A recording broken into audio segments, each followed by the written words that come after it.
Hi there, good day everyone.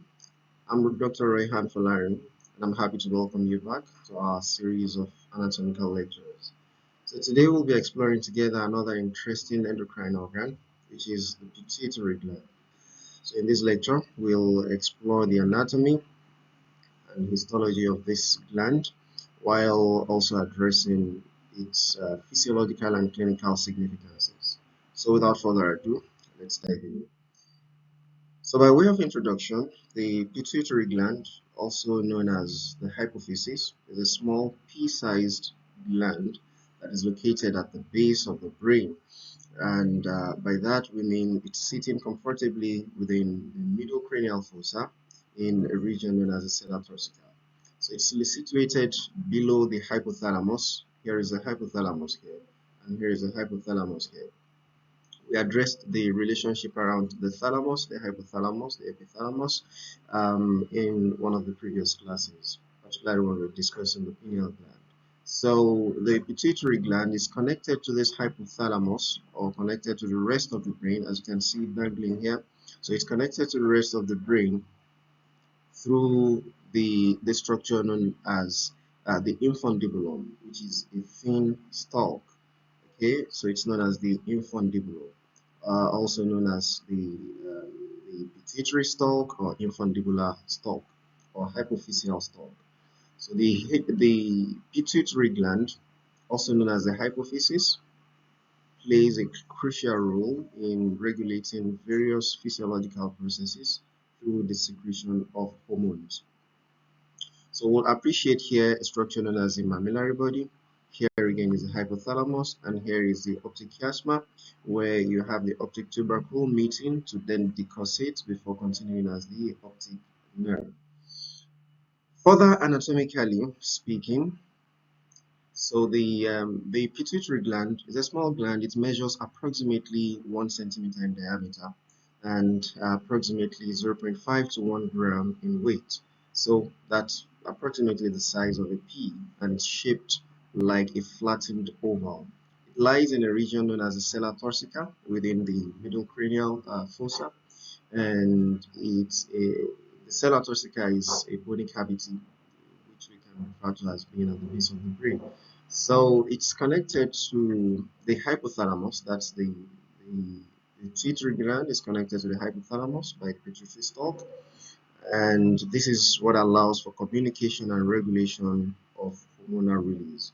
So structurally, there are two distinct lobes of the pituitary gland, both structurally and functionally. There is an anterior lobe which takes about two-thirds of the entire gland, and there is a posterior lobe which takes about one-third, the remaining one-third of the gland. These are connected to the hypothalamus through the infundibulum. The anterior lobe is what performs most of the endocrine function. It's known as the adenohypophysis. Remember, hypophysis refers to the pituitary gland. So adenohypophysis is that anterior part of the hypophysis, the pituitary gland, while the posterior lobe is known as the neurohypophysis. Oh, okay, because of its mostly nervous component and function. So we'll further appreciate the different parts of the anterior hypophysis, which includes the pars tuberalis and then the pars distalis. We'll come to that in a short while. So you can appreciate here better. Here is the hypothalamus. We've seen that before, the mammillary body. Here is the optic chiasm, and here is a median eminence. The median eminence, which is the lower part of the hypothalamus. We have the infundibulum, and we can see the anterior hypophysis, the anterior pituitary gland here. So having three main parts. That's the pars distalis, the most distal part, rounded part. You have the pars tuberalis, which is at the infundibulum, and then you have a pars intermedia, which is not always there in adults. So you have that mostly during the developmental stage. And then you have the posterior pituitary here, also having its infundibular stalk, and the main part of it known as the pars nervosa. So, with more details on the anterior pituitary now, which we now appreciate as the adenohypophysis, it's a master gland, and it consists of two parts in adults, like I mentioned a while ago. The pars distalis, which is the rounded portion, and the major endocrine part of the gland. That's the pars distalis. And then you have the pars tuberalis, which is this thin extension, which is in contact with the infundibulum. And then you have the pars intermedia, which you can see in this part. So it's an avascular tissue between the anterior and posterior lobes, and it exists usually in fetus. So it's no longer present in adults. And it's much more functional in lower animals such as fishes, amphibians, and reptiles. So in this slide, we'll be looking more about the histology. But just before that, let's remember that the adenohypophysis is being a vital endocrine structure that secretes a variety of hormones, which we'll come to shortly after now. It's embryologically arising or derived from the rat case pouch, which is an outpouching of the pharyngeal epithelium, specifically from the mouth region. Okay, so you can see around it the developing brain here, and the foregut, the notochord, which we discussed during our embryology classes. So buccopharyngeal membrane is the part that will eventually contributes to the function of the mouth, and then you have the pharyngeal bursa right here. So the Radke's pouch is the embryological source for the formation of the anterior pituitary. So histologically, the epithelial tissue of the anterior pituitary gives rise to the gland's secretory cells, which are involved in production of a lot of hormones. So let's go deeper into the histological appreciation of this. The anterior pituitary contains specialized cells, which can be categorized based on their ability to pick up dyes, stain with different types of dyes. So these cells that are able to pick up dyes are known as the chromophils, right? They are known as the chromophils, which means they have that affinity for certain colors due to their secretory properties. And there are two main types of chromophils. So they are either acidophils or they are basophils. So first we have the acidophils, which take up acidic dyes, thereby giving them a characteristic appearance. So acidophils, we further have about two types of them, two main types. There are the somatotrophs. So the somatotrophs, like the human, uh, like the human growth hormone, okay, so the HGH, so which constitutes about 30 to 40% of the acidophils. So this plays a critical role in growth, metabolism, and tissue repair. We also have the lactotrophs, right? So the lactotrophs, um, these cells usually produce prolactin, and they constitute about 3 to 5% of the anterior pituitary cell population. So prolactin is primarily involved in milk production in lactating females. So we have as well cells that pick up basic dyes, right? So basic dyes, that means these are cells that take up they're basophils, and they are involved in the secretion of several important hormones as well. So an example of that is the corticotropes, which accounts for 20% of the cells in the anterior pituitary. So they produce hormones like ACTH, which stimulates the adrenal glands to release cortisol. And this is very essential for management of stress and responses during inflammation and metabolism. So we also have thyrotropes, so like the TSH. So this accounts for 3 to 5% of the anterior pituitary cells. And these thyrotropes, these are cells that secrete thyroid stimulating hormone TSH, which is crucial for regulating thyroid function, which we'll come back to in a minute. So we also have gonadotropes. And as for gonadotropes, these are cells, that secrete gonadotropic hormones like the luteinizing hormones, like the follicle stimulating hormones, all of which regulate the function of the gonads, the ovaries and the testes, so thereby influencing reproductive processes such as ovulation and spermatogenesis.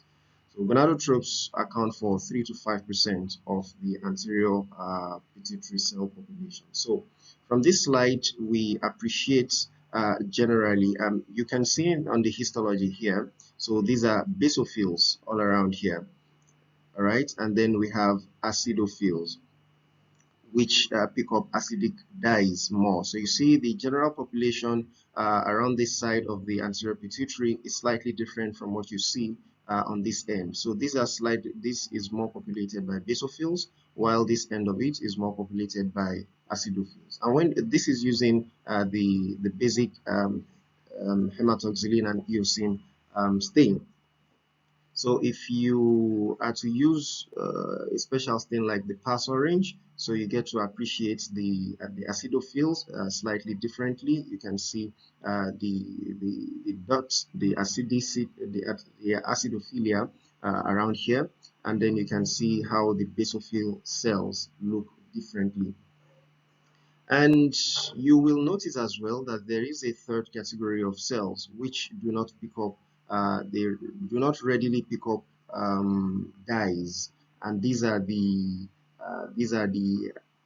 chromophobes. Okay, so in the anterior pituitary we have chromophobe cells, chromophobes, which are a group of cells that do not readily take up whether acidic or basic dyes. So hence the name chromophobe. Phobe means they have a phobia for the color. So these cells are typically they're in their non-secretory state or in their resting state, and they are for that reason less visible under standard staining techniques compared to chromophils. So chromophobes in the anterior pituitary are thought to either be stem cells or degranulated secretory cells. So they are often found in smaller numbers and are believed to have supporting or regulatory roles rather than direct secretion of hormones. So from this slide, we appreciate uh, generally that anterior pituitary gland is composed of several specialized cell types, each of which is responsible for producing a specific hormone or another, a hormone that regulates one vital function or the other. And from somatotropes down to lactotropes, gonadotropes, and all that, all of these cells work in concert, to maintain homeostasis and support bodily growth, metabolism, and reproduction. And under these cell types, there are key comprehending there are it's very key to have a comprehension of the complex hormonal regulation that is happening within our bodies. So moving now to the posterior pituitary, and that is known as the neurohypophysis. So this is the neural part of the pituitary gland. So embryologically, it's derived from a downgrowth of the hypothalamus. So the hypothalamus is essentially a neural structure, unlike what you have going on in the adenohypophysis, so which is an outbulging of the Rathke's pouch. In the case of the posterior pituitary, it is more or less like a continuation of the nervous component of the brain, which in this case is a hypothalamus. So it's more like a downgrowth. You can see with this color tagging, it's continuing with the same coloration uh, from the hypothalamus. So it's in contact with the infundibulum and then the adenohypophysis. It consists of the pars nervosa, and it's also referred to as the posterior pituitary. So the difference is that the posterior pituitary does not synthesize so much hormones like the anterior pituitary. So instead, it stores and releases hormones that are produced by the hypothalamus. However, two main hormones that are released at um, the posterior pituitary are the oxytocin and the vasopressin, otherwise known as the antidiuretic. Hormones you have in the anterior pituitary includes the growth hormone, prolactin, ACTH, TSH, FSH, and LH. While in the posterior pituitary hormones are oxytocin, vasopressin, oxytocin and vasopressin. So taking each one after the other. As for the growth hormone, it plays a crucial role in promoting growth and development throughout the body.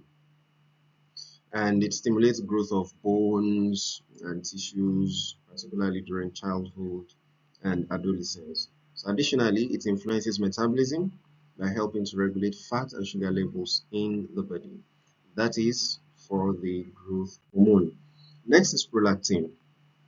And prolactin is primarily associated with lactation in females and stimulates breast development and milk production during pregnancy and during breastfeeding phase.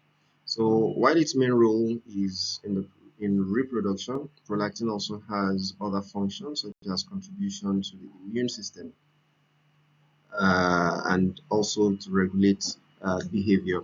So prolactin has this number of influences.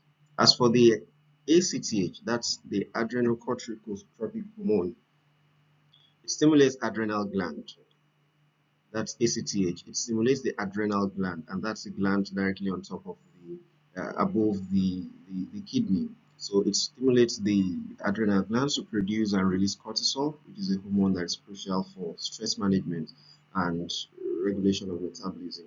ACTH production is influenced by the hypothalamus, and it's part of the body's response to stress. Next is TSH, which is thyroid stimulating hormone. The thyroid stimulating hormone. And the TSH is, like the name suggests, it stimulates the thyroid gland, so thereby regulating its function. So it stimulates the production and release of T3 and T4 thyroid hormones, which are essential for maintaining the body's metabolism, energy levels, and overall growth and development of the body. So next we have the FSH and the LH. The FSH and the LH. That's the follicle stimulating hormone and the luteinizing hormone. Both of them are gonadotropins and they play a key role in the reproductive system. In females, FSH stimulates growth of the ovarian follicles, and LH triggers ovulation and the formation of the corpus luteum. While in males, FSH stimulates sperm production, while LH regulates testosterone production. So you'll see that both hormones have a role to play in both sexes. Estrogen and progesterone in females, and then testosterone in males. Oxytocin. Now we are moving to the posterior pituitary hormones. So oxytocin is often referred to as the love hormone or the bonding hormone, in the sense that it plays a crucial role in the uterine contraction during childbirth, during labor, and then it plays a crucial role in the ejection of milk during breastfeeding. So it has this significant role it plays in bonding the child to the mother, and additionally, it's involved in social bonding, trust, and emotional connections. That's oxytocin. Next is vasopressin, which is the second posterior pituitary hormone, otherwise known as the antidiuretic hormone. So it regulates water balance in the body by its action on the kidney. So it helps in it influences reabsorption of water in the kidneys. It also helps to conserve water and concentrate urine that will go into the bladder through the ureters, thereby preventing excessive water loss. Antidiuretic hormone is also vital for maintaining proper fluid balance and preventing dehydration. Now we move into appreciating the relationship between the hypothalamus and pituitary gland, which is a very crucial connection in regulation of various physiological process through hormone release. So that's what we'll be doing on this slide, and you can appreciate this slide that we have seen earlier. Here is the hypothalamus, and the hypothalamus is small but critical structure. It's located just above the pituitary gland in the brain, and it plays a key role in regulating basic body functions, including temperature, hunger, thirst, emotional responses. So it's located just below the thalamus, which is, you appreciate that here. So here is the thalamus, and this region is the hypothalamus, which then continues into the pituitary gland.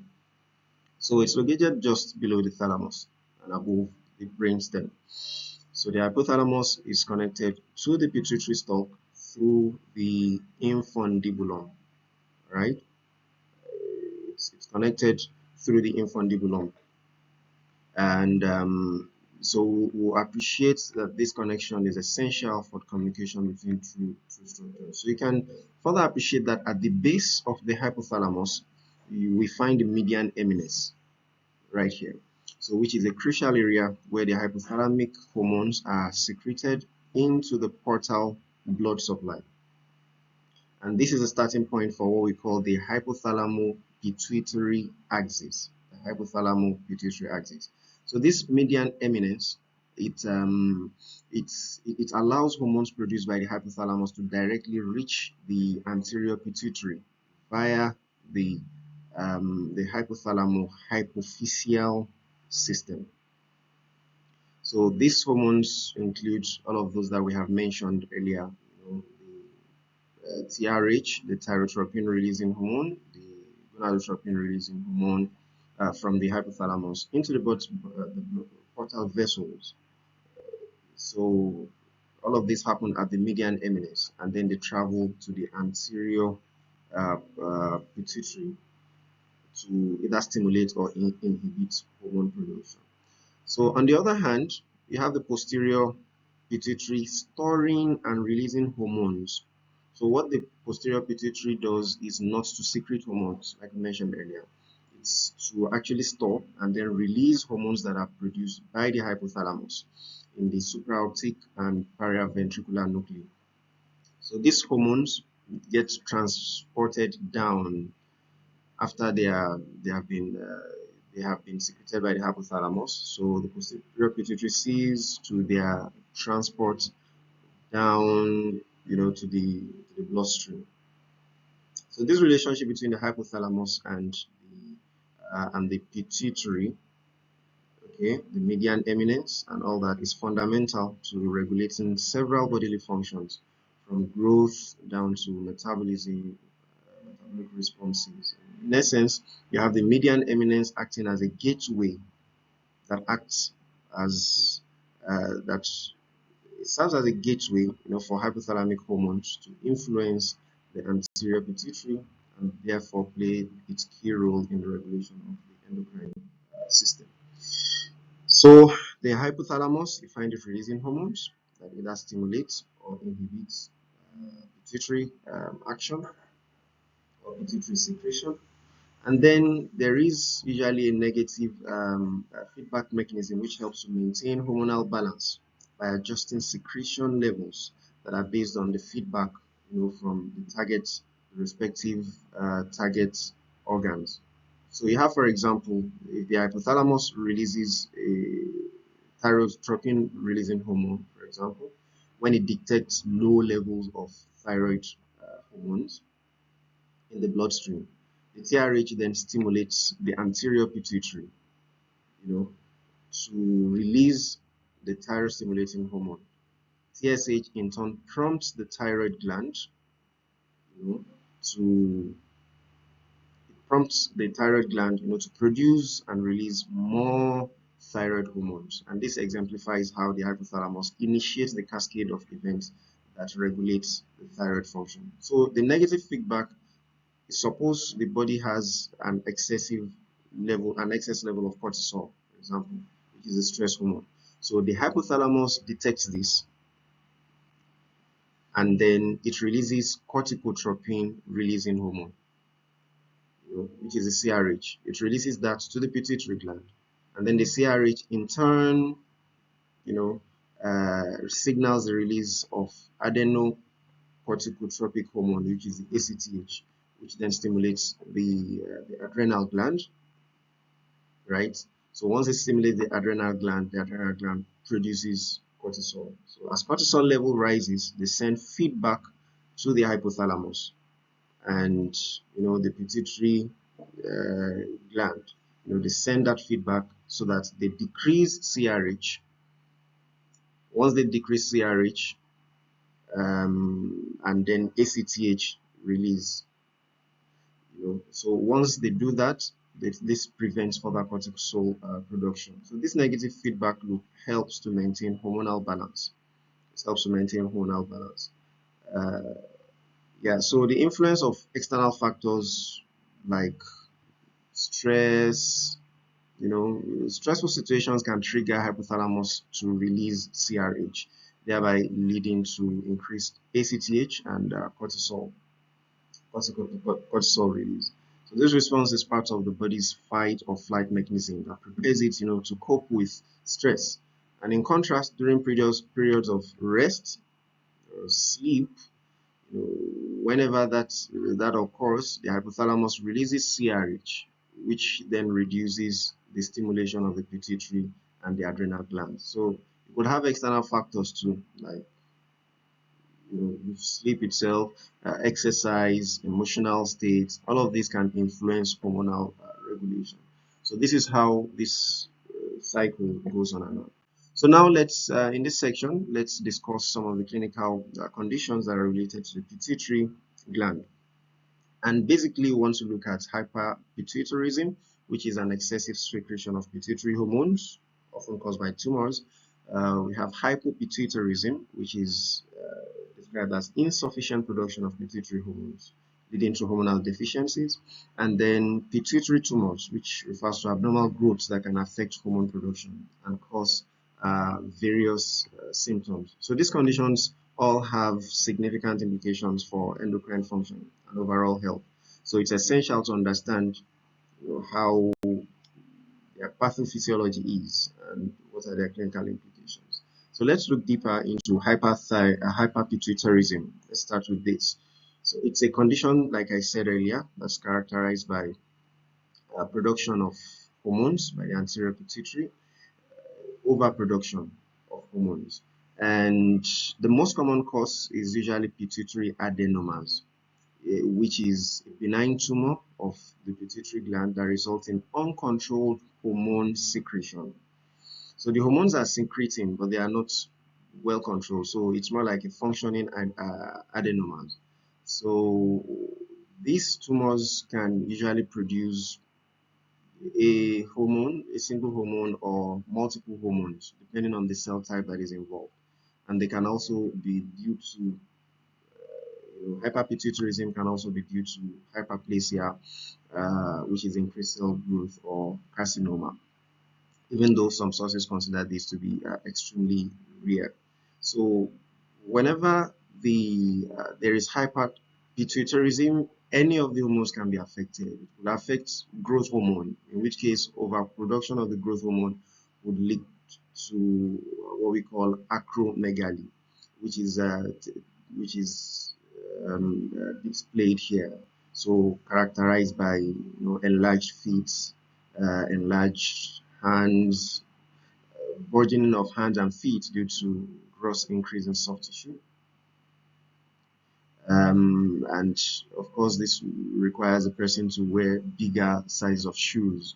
It could also be characterized by thickening of the skull, and protruding of the supraorbital ridges, so prognathism that can cause gap bites, right? So this is also known with acromegaly. Cardiomyopathy, enlargement of visceral organs, including the heart itself. Such patients also are affected by diabetes mellitus. Then there could also be enlarged but weak skeletal muscles. So things are typically big, and doesn't necessarily mean the person is able to enjoy the use of them. They also can come down with goiter, headaches, lethargy, diplopia, blindness, amongst others. So it's called acromegaly because of its association with acro. Usually, acro actually means it refers to extremities. So megaly is when something is overgrown or when something is enlarged. So it is named after the fact that the extremities are usually broadened or enlarged. So, but that's not the only thing that gets bigger in such patients. So this is typically a result of overproduction of the growth hormone. Okay, so it could result in gigantism in children, which is excessive growth in excessive growth and excessive height, in children. So prolactin, when affected, prolactin can also be affected in the sense that it can be overproduced, and elevated level of prolactin can result in what we call hyperprolactinemia, which may cause galacturia. And galacturia is inappropriate milk production. This could also result into menstrual irregularities in women and sexual dysfunction in men.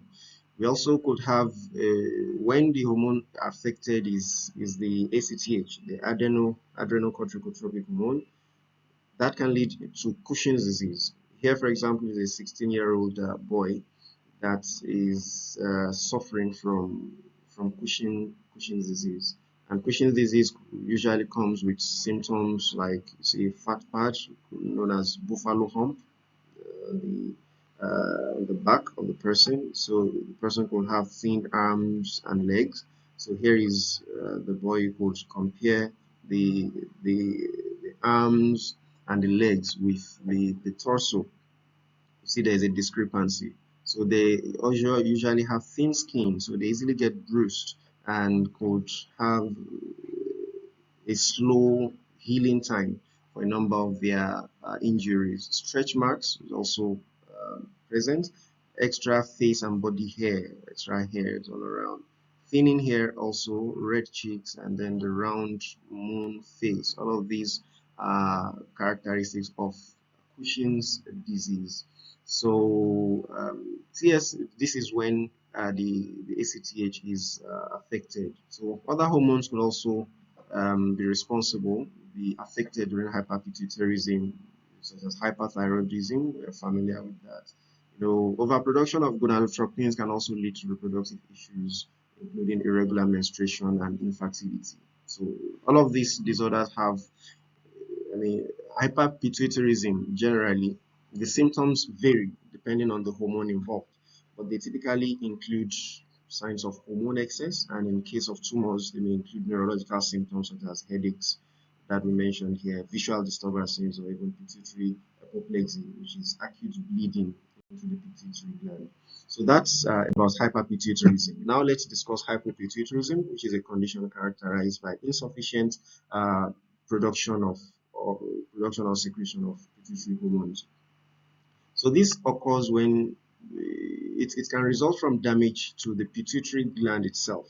For example, due to trauma or tumors or infection, or from issues with hypothalamus that have eventually affect the pituitary gland.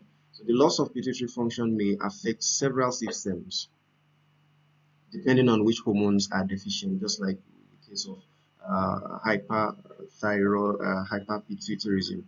So if it's caused by pituitary tumors such as benign adenomas, um, or metastases, that compress the pituitary gland, leading to reduction of the hormone production.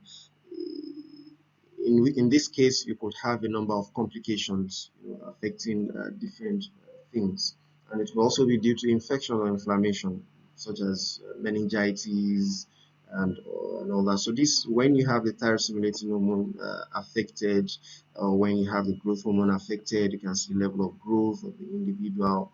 So respective hormones have their different um, symptoms or presentation. So we also have Sheehan's syndrome, which is like a postpartum pituitary infarction, and this usually occurs when the pituitary gland becomes ischemic. It's after significant blood loss during childbirth. Genetic disorders are also possible, even though they are rare in hypopituitarism. So growth deficiency, decreased muscle fatigue, decreased muscle mass, fatigue in the muscles, deficiency in hypothyroidism, and then weight gain. And in the case of ACTH, when ACTH is affected, deficiency in ACTH leads to what is called Addison's disease, which results in symptoms such as fatigue, weight loss, and low blood pressure and skin darkening. And whenever the luteinizing hormone is affected, or if it's the FSH that is affected, the deficiency in them can result in infertility and amenorrhea, not having the right menstrual sequence or cycle in women. It also can decrease libido and infertility in men. So prolactin, whenever it's low, it can lead to inability to lactate after childbirth.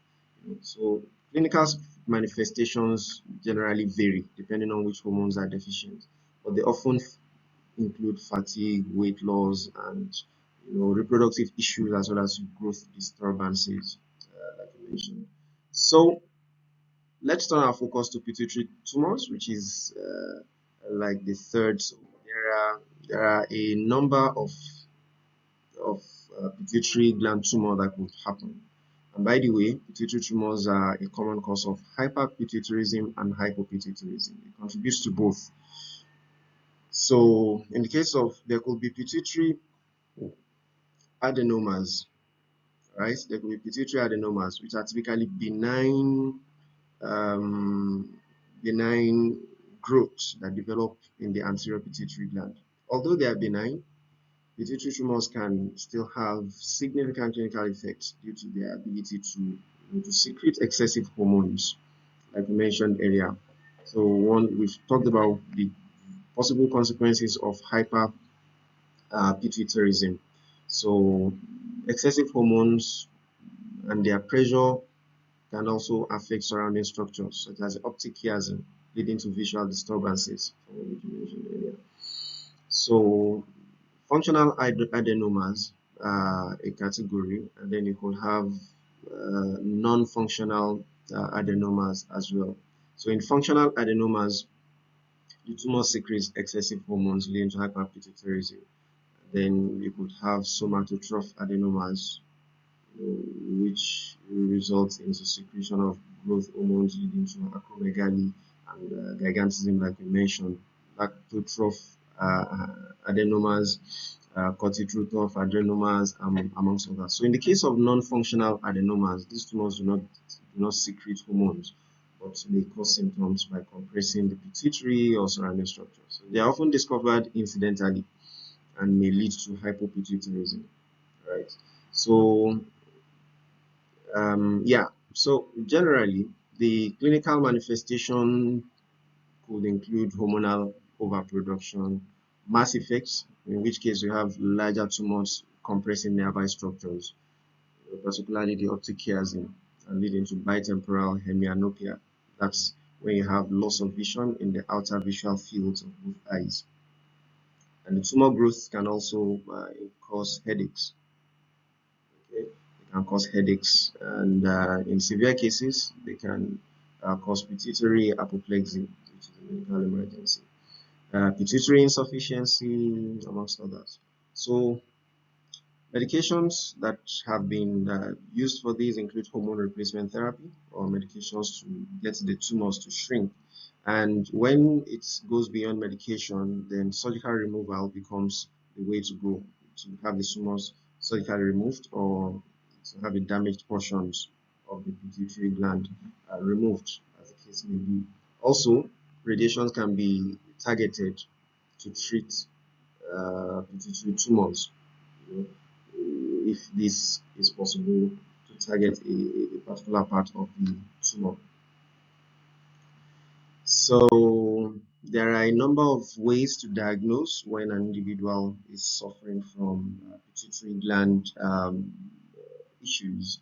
So imaging techniques like the MRI, the CT scan, the PET scans.